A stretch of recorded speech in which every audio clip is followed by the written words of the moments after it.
The C-SPAN networks bring you long-form public affairs programming from the nation's capital and are a public service of your television provider. C-SPAN, created by cable.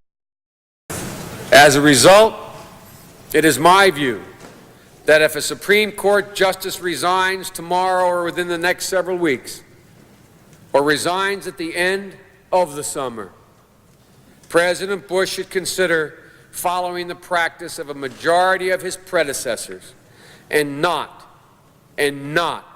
name a nominee until after the November election is completed. The Senate, too, Mr. President, must consider how it would respond to a Supreme Court vacancy that would occur in the full throes of an election year.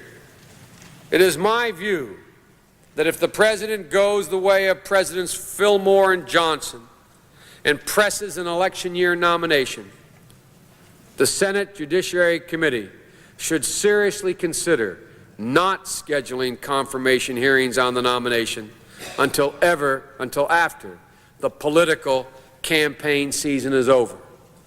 And I sadly predict, Mr. President, that this is going to be one of the bitterest, dirtiest presidential campaigns we will have seen in modern times. I'm sure, Mr. President, after having uttered these words,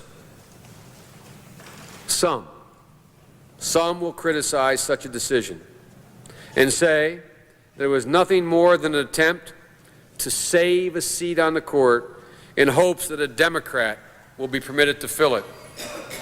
But that would not be our intention, Mr. President, if that were the course we were to choose as a Senate, to not consider holding hearings until after the election. Instead, it would be our pragmatic conclusion that once the political season is underway, and it is, action on a Supreme Court nomination must be put off until after the election campaign is over. That is what is fair to the nominee and essential to the process. Otherwise, it seems to me, Mr. President, we will be in deep trouble as an institution.